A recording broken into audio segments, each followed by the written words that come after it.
and would be far, far worse than they are today.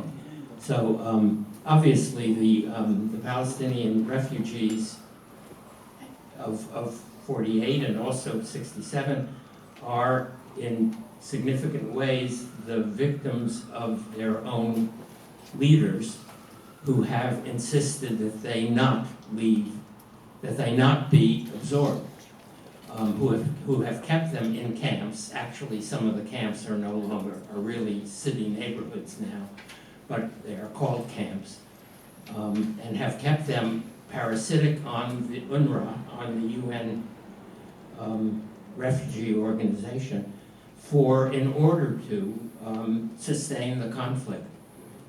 And the existence of a very, very large population officially called refugees is one of the major hindrances to any kind of future agreement. You know, the UN has two organizations for refugees.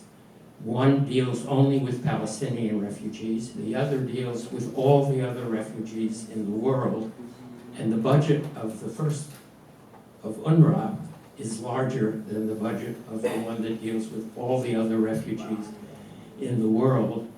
And the definition of a refugee is different. The two UN refugee organizations define refugee differently.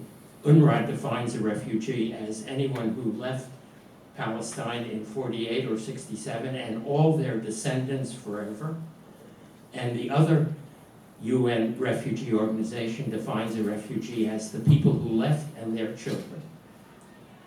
So, do you think this matters in today's no, it's part of the story that we have to tell, and it is part of the reason for arguing in favor of a Palestinian state that can have its own law of return, and against the demand for a return of the 5 or now 7 million Palestinians who are called refugees all over the world.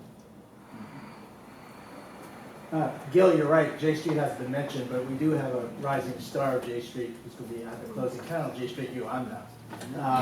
And I've been talking to her briefly about a challenge that, come to think of it, there are probably no better authorities to answer than the two gentlemen on stage, and that is the whole Palestine equal Ferguson equation that's now come up.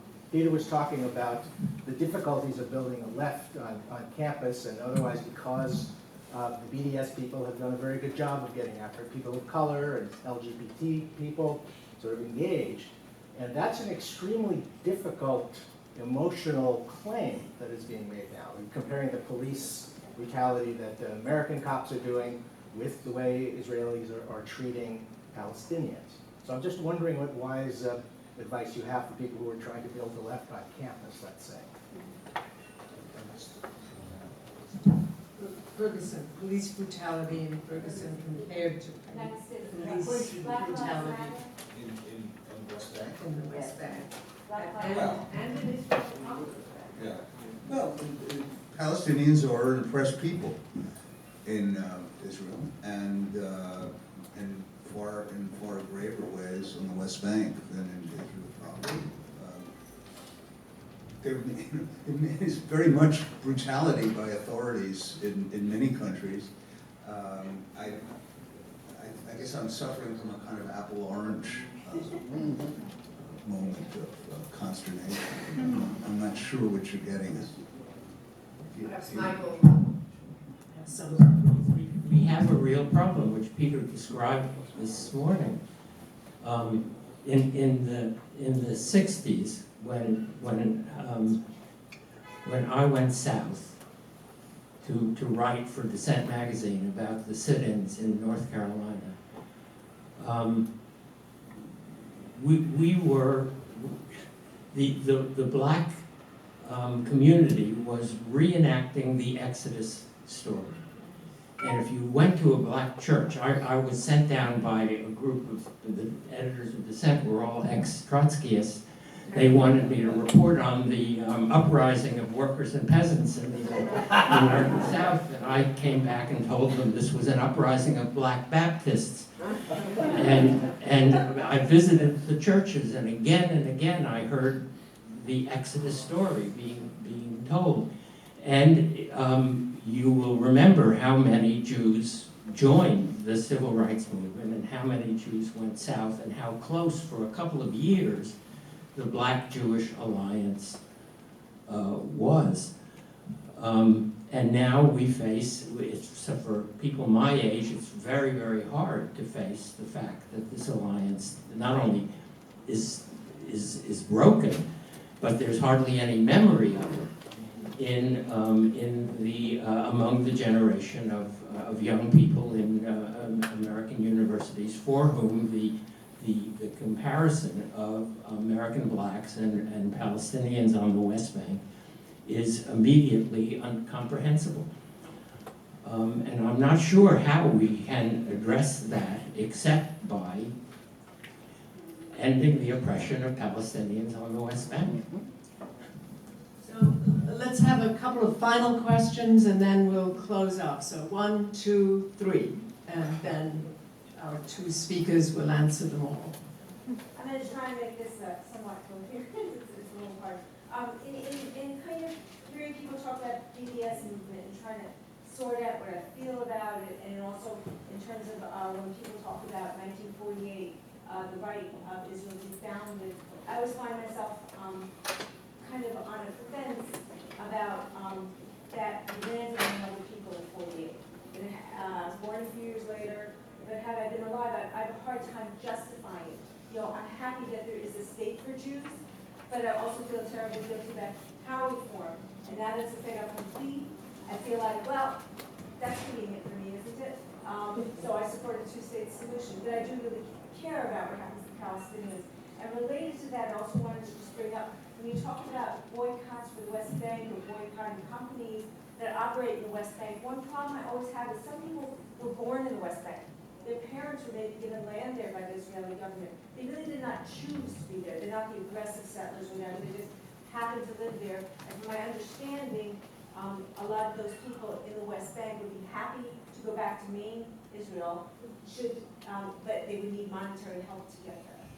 So, Thank you. Yeah. Lily Rivlin, and I have a question for Professor Walzer and one for Professor Gitlin. Professor Walzer, I was happy to hear you identify yourself as a Zionist because in our organizations, we've been persuaded that you can't use that word anymore. My question to you is, do you think that's a generational position? And to you, Professor Gitlin, several times you talked about a just state with Jewish values, and I've come to the conclusion, well, it bothers me to hear American Jews talk this way, because as a student of international relations, no state has values, no state pursues Jewish values. Could you address that? Last question. Yeah, I would like to raise the question, having condemned violence generally myself and the statements that our organization, Partners for Progressive Israel, makes. We begin with the condemnation of violence, and I have to admit that makes me personally uncomfortable because while we talk about the occupation, we do not mention that the occupation is itself a form of violence.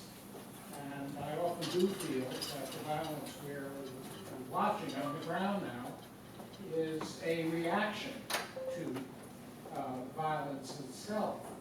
And therefore condemnation is maybe not the right word. Deplore the situation that gives rise to violence, but should we be condemning? Thank you. And Todd, do you want to go first? Sure. First of all, I can't think of a state in history that does not have an ugly foundation story. They don't start clean.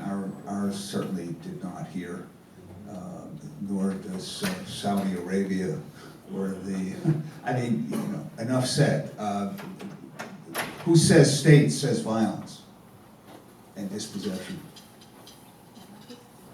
And that, you know, that's, you can ball up your fists and wail about it, but that's a given. So that to me does not discredit the Israeli state any more than it discredits the existence of our own. In fact, if the BDS movement was serious, it would be boycotting contacts with American universities who are complicit in everything you can imagine. There's an article in the Times today about the revolt at Amherst College against the continuing elevation of Jeffrey Amherst, who advocated genocide through the use of blankets infected with smallpox. I'll leave to Michael the generational question of Zionists, which I think there is something to it. The values of the state. I think we're dealing with two different things. One is what is defensible in the realm of international law and the practices around international law. And the second question is, what do I feel? What do I feel? So I respect people who feel more profoundly than I can feel about the virtue of the Jewish state. And I feel, by the way, I wasn't just kidding before about Norway. My heart goes pitter-pat for so many things about Norway. I think these are really an admirable people. But I don't have any illusions that any state is sublime. I don't think that the profanity of the state rises to the sacredness. By the way, this is, I think, one of the most profound criticisms being made of the settler movement. They are, as Professor Leibowitz once said, they commit idolatry. They think the land is sacred. That's not what it says in my Genesis. Sorry, I lost the third one. The occupation of violence. Oh, I condemn violence, period. Tony Blair, not my favorite political figure, but said it actually quite well before we knew just how heinous it would turn out to be. He said his slogan when he ran as part of New Labour was tough on crime, tough on the causes of crime. I don't find any conflict in using those terms. Thanks, Todd. Michael? Yes, the generational question is interesting. Todd and I are generationally close, but not quite. Todd said that he was my teacher, you have to know. Todd said Israel was a fait accompli. We didn't have to be Zionists anymore. Well, I think it's not yet a fait accompli. It's not yet accompli. That's the problem that we face. And as long as Israel is not secure, so long as we aren't as certain of its existence into the years to come as we are of France's existence, I am a Zionist, and once it really is a fait accompli, I will just be a friend of Israel.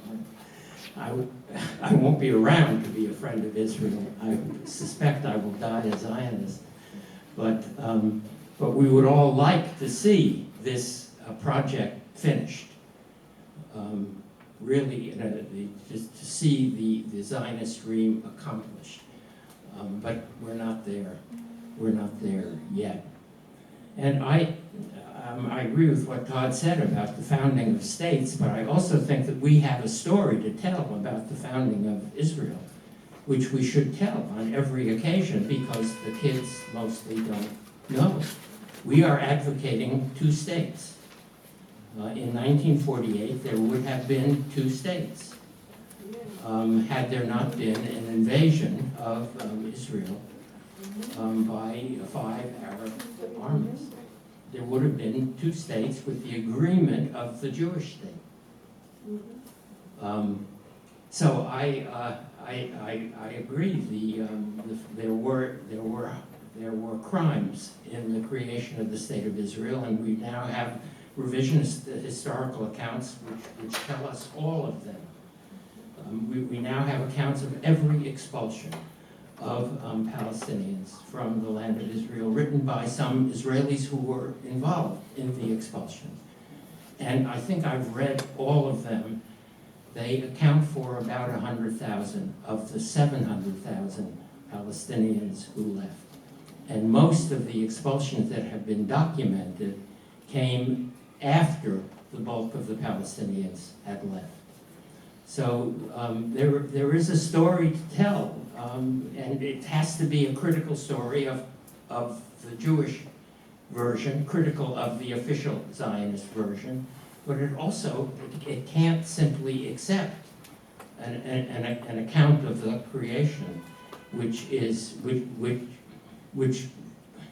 denies the role of the leadership of the Palestinian and Arab world in the creation of the refugees and the conflict. I completely agree. Thank you, Michael, and thank you, Todd, for this.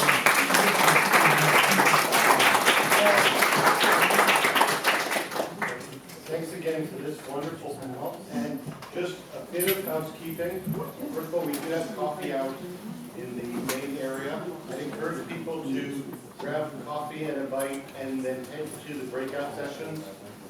In this room will be the session on progressive initiatives on the ground for reconciliation. In room 434 upstairs will be the campus environment panel, and in room 430 will be the Israel-Palestine media.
Formation